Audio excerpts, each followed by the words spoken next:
Warning, we are a spoilers podcast. At times we are also an offensive podcast. And we are most certainly a verbally explicit podcast. So if you fear for any of your delicate sensibilities, please back up now before you reach the point of no return. Alright, pussies, this is your final warning. Welcome to another episode of Cinematic Anarchy, the podcasting equivalent of a small child that's gone off his ADHD medication and is trying to conduct a serious interview. With me today, I have the pleasure of having an author of a book that I had purchased recently, Beverley Price. The book is A to Z of the So Bad They're Good, the Bad, and the Ugly horror films. And hello, Beverley. How are you today? Yeah, not too bad. You? I am battling the ever, I'm going to say a word that doesn't even sound like a word, but the ever loudening of my outside world. We have construction going on next door, and so I apologize to any of the listeners that actually hear this bleed through and into the podcast, because I wanted this to be nice and quiet today. I really did. But you get what you get when you have a zero budget for the podcast. I don't have any money going into this right now, and maybe in the future. But in the meantime, I really enjoy this book. It has been coming with me to work like literally every night. I have like an hour's lunch and I sit and I go over it. And it even prompted me to go out and buy a copy of Galaxy of Terror. Oh, I didn't lovely. know that I did not know that it had such a star-studded cast. Yeah. And I say star-studded, but like most of it is like horror and like 80s like icons. Definitely, People that if you're into those movies, you know these people. Yeah. And I want to just start by asking you to just describe your book to the listeners. So the book is a journey through films, my kind of what they're about, what I felt about them, but also a little bit of the production history, especially for the ones that are maybe bad or ugly, to kind of indicate why they might not have worked on screen. And just a sort of like a love letter, I suppose, to a lot of films that are often overlooked. But also to indicate that some of these films actually have more depth than we initially think of them to have. Like some of them have imagery and themes that may not have been the intention, but now with hindsight, looking at these films, you think, actually, these could be related to certain themes and trends of the time that they were being released. Definitely. I've been through the book. I recognized maybe a good 75% of the films that you have in here as things I've either watched or I have sitting on an extensive shelf of Blu-rays and have not quite gotten to yet. Yeah. My wife would love to throw a shoe at me on occasion about that. It's like, okay, you spent $40 on a Blu-ray, watch it. I go, well, come sit down and watch it with me, hun. No, that's the problem. Some of these movies she won't watch. She's like, no, I don't want to watch that. That's why we have 3 TVs. Go watch it. So, that being said, I've read through the book. There's several segments that I loved in the book. I loved the Frankenhooker one. I love Frank Henenlotter. So basket case Frankenhooker. I just picked up his recent movie that I have not gotten to watch yet, Bad Biology. So It's been several decades since he actually put out a film. Yes. He fell into actually doing preservation and audio commentary for the group Something Weird Video for quite a while. And then finally he just kind of got up the courage to go put out another film, and I'm curious about that one because it does not sound like something my wife will sit down and watch with me. So of the reviews that you've done in this book, what would you say are some of your favorites? Or least favorites, for that matter. Yeah, I think something like Bloody Muscle Bodybuilder in Hell, or AKA Japanese Evil Dead, because stumbling across that was just an absolute ball. One of the things about the film is it's short. It's like something like 63 minutes long. So you could literally watch it on a lunch break. But the fact that the bloke spent 20 years just making this film because he wanted to make it as perfect as possible. And I think a lot of the films that come under either the ugly or the bad, they're cheap. They're either the silent films, or people don't actually have love of the genre. They just want to make a cheap film because they know it'll make a profit. But this guy wanted to make this film, a love letter to Evil Dead, as perfect as he could, with the money and the technology. That's why it took him so long, because he wanted the technology to catch up with what he had in mind. And when I posted about doing it, the director also reached out to me, and that's always nice as well when the director goes, "Oh, thank you for promoting my film." And you think, "Oh my God, it's fine." Actually, and I'll make a recommendation for a film that I thought was fairly bad, but also because of these guys are going to shoot me in the foot. It wasn't that it was bad. They were playing an homage or a comedic homage to like 80s slasher films, and they're right up on the wall behind me, right there. Slaughter Beach. It's a local film done in Delaware. Okay. At Slaughter Beach. That's the name of the beach. And cool. It's by a group called Clock Out Films. I personally love the film. I got to interview the guys, so I might be a little biased because we had a little build up to a friendship, kind of had them on a few times.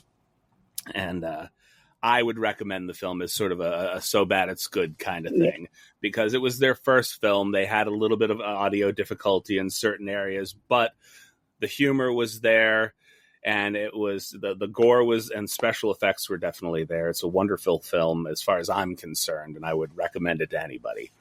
That muscle body. Sorry, and now the name is going to escape me, but the Japanese Evil Dead film that you had mentioned, that's one of the things that stood out to me in there, and I have to go hunt that down now. So I'm actually glad that you mentioned that one. It was on Shudder, so it might at least in the UK it was on Shudder. Yeah, I have noticed after a few conversations, there's certain things that you guys get to see that we don't, and certain things we get to see that you guys don't. So yeah, we'll see. I will definitely attempt to hunt that down, and I'll shoot you a text just telling you how I felt about it. Definitely. Are there any particular reviews that you did, you felt, or just films that you felt were just things you would recommend people not watch? Jurassic Shark. And if you've read the book, you know that is a common theme throughout the book, where I go, yeah, this film's bad. Not as bad as Jurassic Shark. Hey, I have a few films that I refer to as it was not as bad as. Most recently, Garbage Pail Kids, the movie. Oh. I don't think there's anything redeemable about that movie. They were trying. They really did try. Yeah. But they did not try hard enough. No. But even then, though, I do like to say, though, that, you know, that people wanted to make a movie, and they've made a movie, and that's more than I've done. I've, you know, like many people who are interested in horror, they have ideas in the back of their head going, well, if I made a film one day, it would be this, and most people don't do it. So I do like to say that, you know, I may not have enjoyed the film, but they wanted to make a film, and they made a film, and good on them. You know, I think with literature like yours that you put out, I think that what that kind of thing does is it inspires other people to go out and watch certain films. So you might not have liked that film, but the approach with which you took to review it and discuss it may actually inspire somebody to go out and like, oh, is it really that bad? Oh, yeah, it definitely is. And so you may get whoever reads this book to go sit down, and I more than likely will. This is how I build like lists of movies that I haven't seen yet. Like I said, I've only maybe seen, if I'm honest, about 70% of what you put in there. And there's at least a good 30% that I had to write down, like, I've never even heard of this, never seen this. And I have a list now. So now I have to go out and I have to find these, and I'm going to watch most of them. Good. Because I'm not going to hunt down Jurassic Shark on a normal day anyway. That seems like something that, if I'm sick and I'm having some sort of a fever dream in the middle of a NyQuil fueled slumber, I might Jurassic Shark. Okay, there we go. Yeah. And I think some of them as well are age. It's like some of them I think aren't for somebody of my age, and I also point that out as well. I am a woman in my 40s, and some of these films aren't clearly made for me at all. There's a film there called Deadcon, which is clearly made for the people that use Instagram every day to post every moment of their lives, and I just didn't get the film because that's not my life. But maybe if that is your life, you might get something from the film. So there's also that, I get that as well. Some of these films aren't made for me. That's fair. I mean, I personally don't have any real connection with a lot of social media outside of stuff that I post for this podcast. However, I do have 2 children, and they are on Instagram constantly. And between them and a couple of friends, I kind of want to say on occasion, hey, there are other things in the world to point a camera at that isn't necessarily your face. I'll tell you, a lot of influencers, they can get by with just posting things about their face, but when it comes down to it, sometimes people want something with a little bit more substance. I know that I don't really follow a lot of Instagram accounts that are just people's faces. That's a besides the point insight. Okay, so moving on. My apologies. This is where the ADHD gets me just a little bit, because they say, hey, focus a little bit, and this is when I usually have somebody with me. I was hoping to have my friends from the Strange and Beautiful Book Club podcast to crack the whip and reel me in and say, hey, go over this way. But she had a very long trip to take this weekend, bringing an RV 1,300 miles to her home. So that was, I don't know what that transfers into in kilometers. I realize that we're working off 2 different systems here. It's a long way. That's all I need to know. It's a long way. It was from the lower states to the upper states. We'll just say that. Yeah. So, what was your inspiration to put this book together to start with? So I started by writing articles for the London Horror Society, which is now the International Horror Society. They were looking for somebody to write articles, and so I thought, I started doing So Bad They're Good film nights.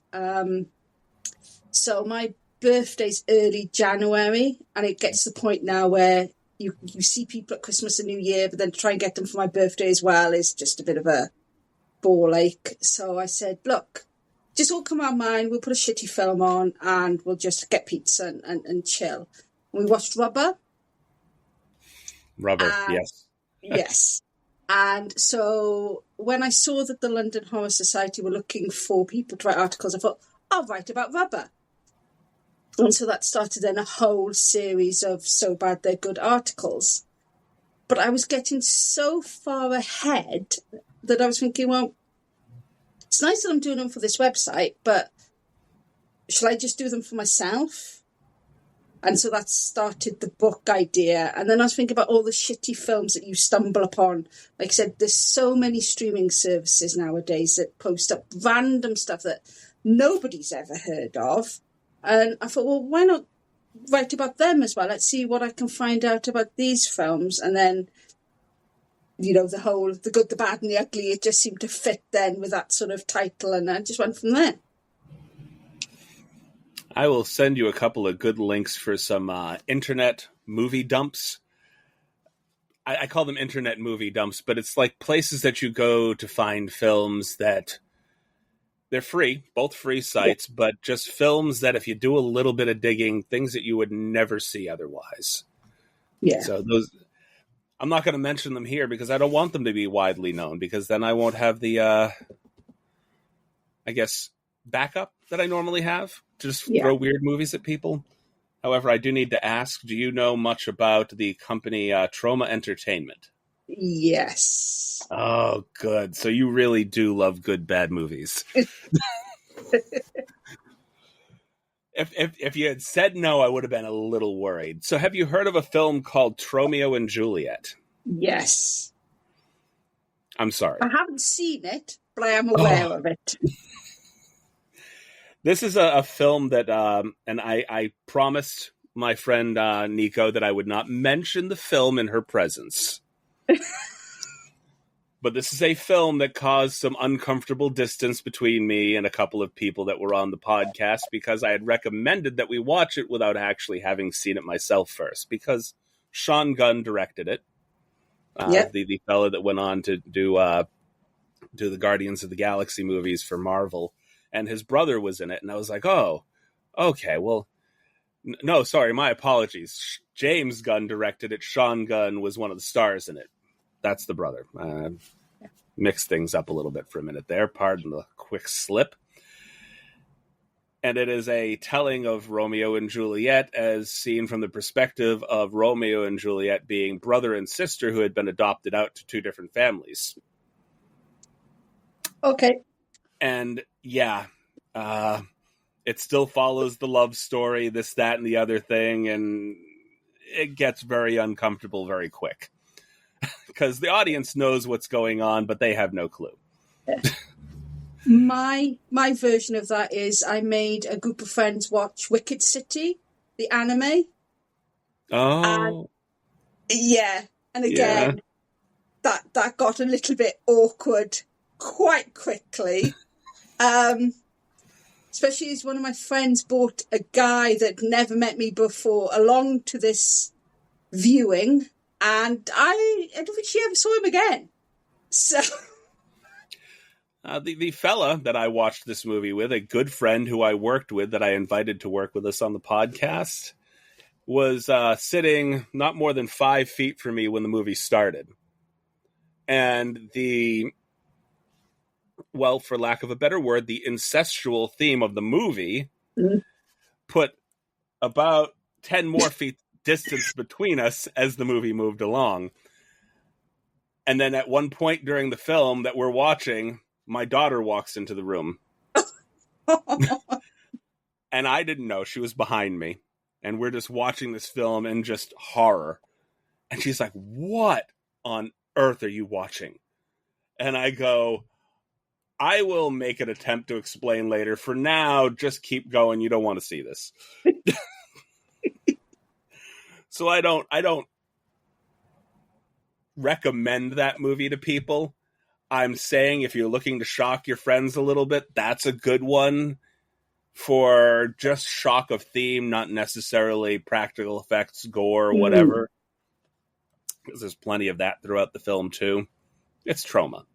Yeah. That's what they do. They know that they're working with an extremely low budget. So what do? They go for shock and awe. And they do it well. Yeah. Do you have any favorite Trauma movies? No, I don't, to be honest. It's not... I mean, I know of them. I've seen Toxie. And there's Class of Newcomb High. But... Classics. Yeah. But... for low-budget kind of directors, and Lloyd Kaufman does what he does, and he knows what he is, and that's fine. But for me, for the kind of low budget, I'm more kind of like into Roger Corman stuff, the kind of the quick and the cheap, rather than the quick, the cheap, and the nasty. Roger Corman knew how to take a low budget and make it look like it was a high budget film, while also making it look like a grindhouse film. It's a weird aesthetic. His films, like, I would not rank him in the level of Trauma, which is literally zero budget.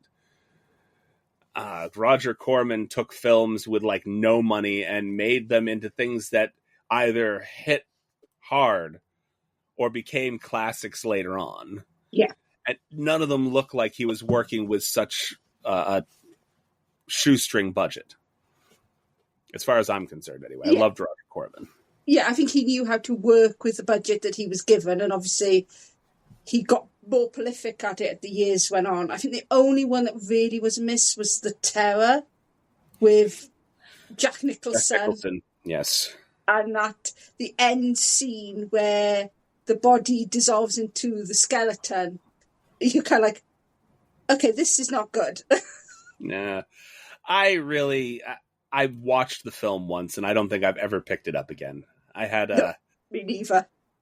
It was one of those things where I really liked Jack Nicholson, and I was just walking by one of those cutout bins that they have for dollar movies. Yeah. I was like, oh, The Terror. I've never heard of this. Sure, I'll pick it up. And I picked it up, watched it, and said that was a decent waste of my time. And then it went back into a bin here of things that I've never watched again. I mean, mine was on one of those 3-film cheap DVDs. So not only is it, I think it was The Terror, Vincent Price's The Bat, and Boris Karloff's Bride of the Monster. Okay. I can see which one would stand out as the movie that you wouldn't want to watch again, though. I mean, because honestly, with Vincent Price, even in a movie that I felt was bad, his performance was always off the charts. I loved it. Yeah. And Boris Karloff played a good monster. He really did. I mean, some of his films were a little hit or miss, but I always liked him.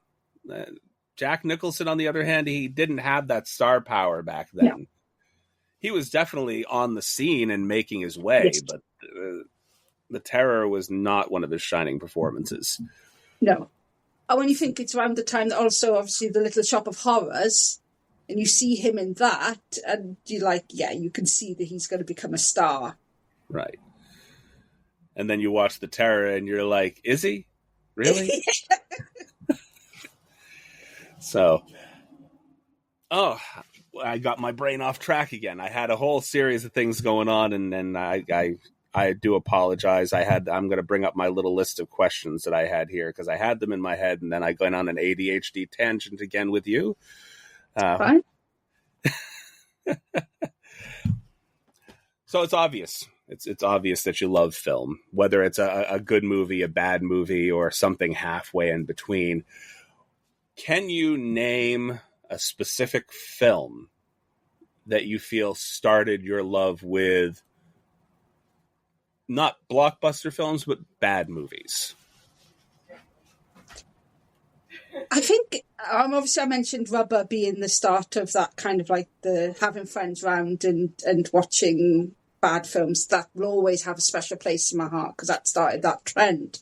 Yes, yes. I think someone else like, Robot Monster. That I remember that's the first film where you sat with a friend and it's the riffing.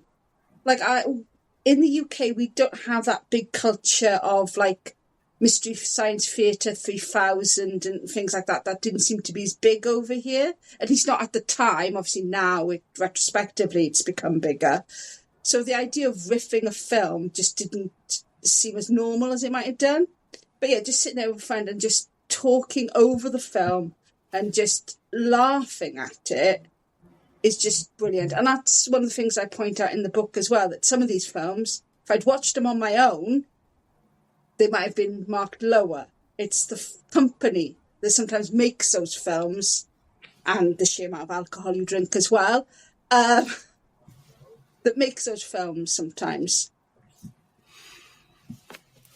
Okay, that's also a film that I've never heard of before, so if you could do me a favor and just send the name of that movie to me, because if you fell in love with movies with that particular film, I think that, or I should say, not movies in general, but bad movies in general, I'd like to see what that was. I mean, honestly, a lot of people don't watch this kind of film. It's a very niche genre of things, and some people will have bad movie nights just for a laugh. But most people I know, they will not sit down and watch films like this. They're only interested in like the blockbuster films, the John Wicks, the Marvels, the even Raiders of the Lost Ark, stuff that fell on the blockbuster schedule. And you mention stuff like Sharktopus, and they look at you like, what? Yeah, come sit down. Let's watch Sharktopus together. No, I don't want to watch that. If you have a few drinks, you'll enjoy it. Yeah. It's the drinks that get them. If I can get them over here, it's a few drinks. Anything's acceptable after a couple of beers or a glass of whiskey or whatever. Well, I lure them with food. I make them a meal from scratch. So I lure them with food and then go, right, because I've fed you, you now have to watch a shitty film. I fed you, there's snacks, a little bit to drink. Just sit down, digest, watch the film. You don't want to feed them too much because certain films, they get that. I've watched a couple that were just outright grotesque. My son, he's been recommending Terrifier to me lately. And unbeknownst to him, I watched the first one, and I'm not going to watch the other two because there's a level of gore that even I will not deal with. Yeah. And that's not a movie for the faint of heart. I would consider it a bad film because it's nonsensical as far as I'm concerned. But what they were going for was practical effects gore that look almost spot on. Because if you ever seen Cannibal Holocaust, that was a level of practical effect gore where the people were actually taken to court because they were like, did you actually kill people in the making of this film? Because it looked like it. It looked like they had literally killed people during the making of the film. I don't know how to describe it otherwise. And I can understand back then why it would be very unsettling. Now it looks silly to us because some of the practical effects gore they have now is by far worse, and I wonder how people haven't gone to court over some of those. Yeah. One of the things that I have written articles about, obviously being British and a child of the 80s, is the whole video nasties phenomenon that we had over here. And I've got a list of all the 72 films that were part of the obscene list. And I've slowly been trying to make my way through them. And some of them, you watch it and you go, wait, why was this even considered? And I think when you do your research, a lot of it is the films were never watched by the people that were complaining about them. It was the artwork and the title. So the Driller Killer was put on it straight away because it's an image of somebody being drilled through the head, and it's called Driller Killer. Oh, it must be a terribly grotesque film. It's not bad. No. By today's standards, it definitely isn't. And then you've got your classics like, Sam Raimi came to court in the UK because of Evil Dead and because they thought that it was so violent. You look at Evil Dead now, and yes, it is great, don't get me wrong, but is it really that violent? Not really. No, I mean, there's some uncomfortable scenes, I will definitely admit. Yes. One that definitely sticks out in my head is one that a date walked out on me because of. I don't even have to mention the scene. If you've seen the film, you know. Yes. Well, actually, what's really, really interesting is there's an Amicus anthology film that predates that called Tales That Witness Madness. And there is one of the shorts is that Joan Collins gets jealous of a tree that's put into a house because it has a womanly figure. And there is a dream sequence that is very, very similar to that Evil Dead scene, to the point that I'm sure Sam Raimi must have seen it. It's not as graphic because we're talking about a British 70s film, but it does go where you think it's going to go, and you're like, oh, this is interesting, especially as it's Joan Collins as well. It's like, this is really weird. Well, Joan Collins did a couple of films that would, I want to say push the boundaries of taste, but she definitely was involved in a few films that you wouldn't consider standard to her name. Mm-hmm. at all. So I could see, I haven't heard of that one. That's another film that you're putting on my radar that I nope, it's not something within my wheelhouse, but I will go ahead and watch it. And speaking of John Collins, there is unsurprisingly there is a follow-up book. So I am working on the second A to Z of So Bad They're Good, The Bad and the Ugly. And one of the films that I've been discussing is I Don't Want to Be Born. Have you ever heard of that film with John Collins? yes. So yeah, that is the kind of film that if you know John Collins's work, that fits. But if you just think of her from Dynasty, you watch this film and you're like, oh, what is this weird film? I think people don't understand that even some of their favorite actors, people that you would not picture in just weird films, they had a film history before they got into some of their more popular roles too. And some of them kind of fell into it afterwards because they couldn't get footing outside of whatever television show or movie series they happened to have been in to begin with. So I'm trying to think of somebody that this, if I had prepared a little better. I'm terrible about that.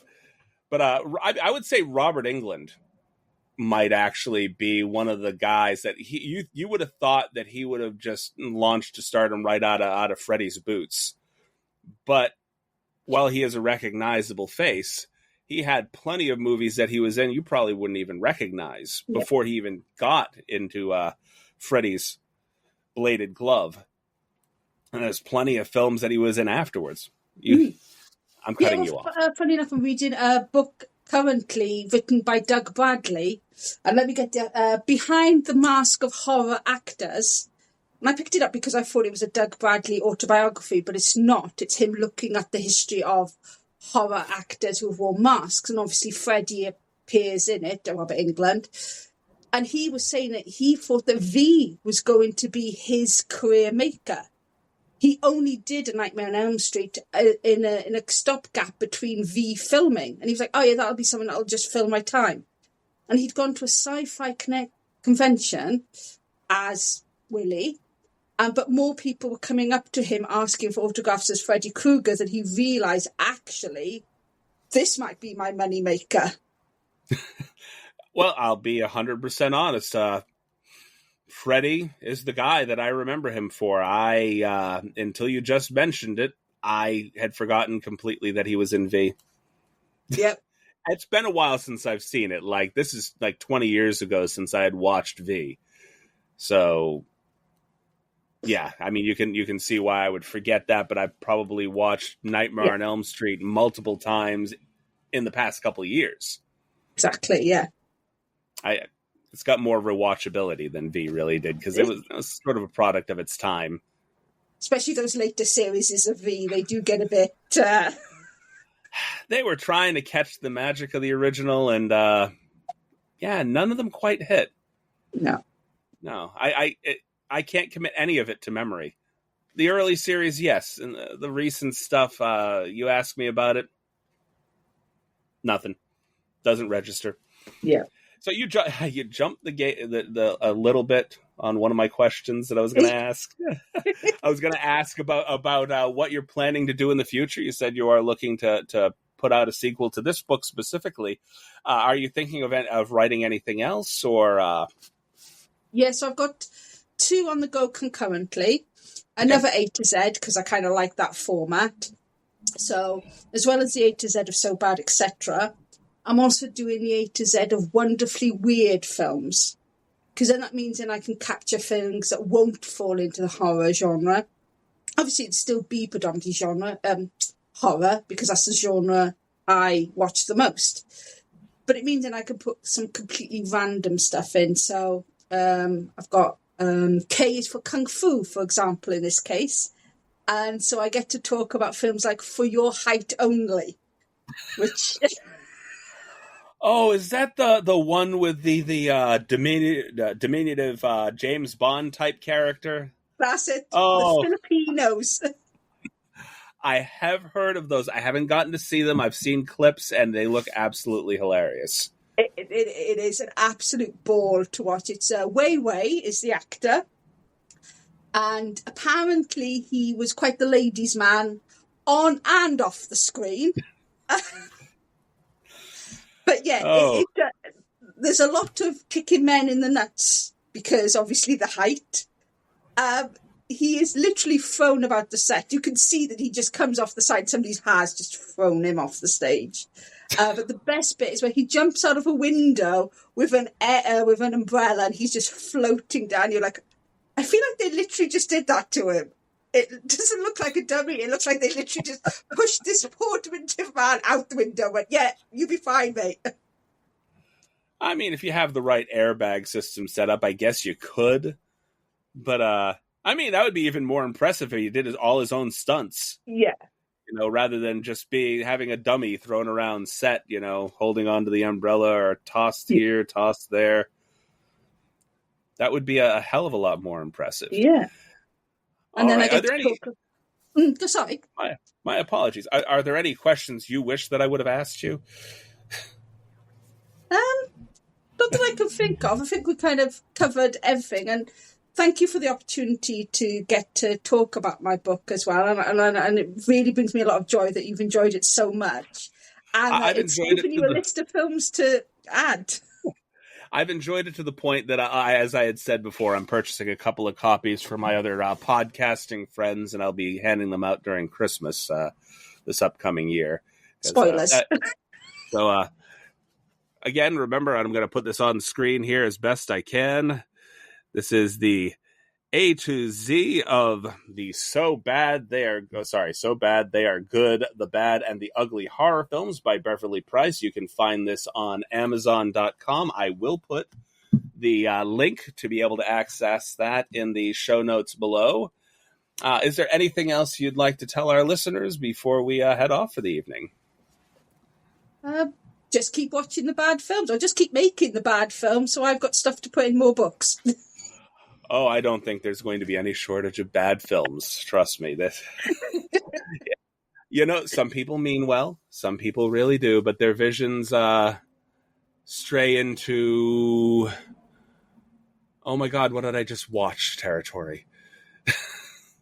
And that's beautiful sometimes, and it created things like this, and I really thank you for being on our podcast today. And as my good friend Nico, who is a frequent co-host of the podcast, is very fond of saying, and it does not come off of my lips quite as well as it does hers, drink some water, you thirsty bitches.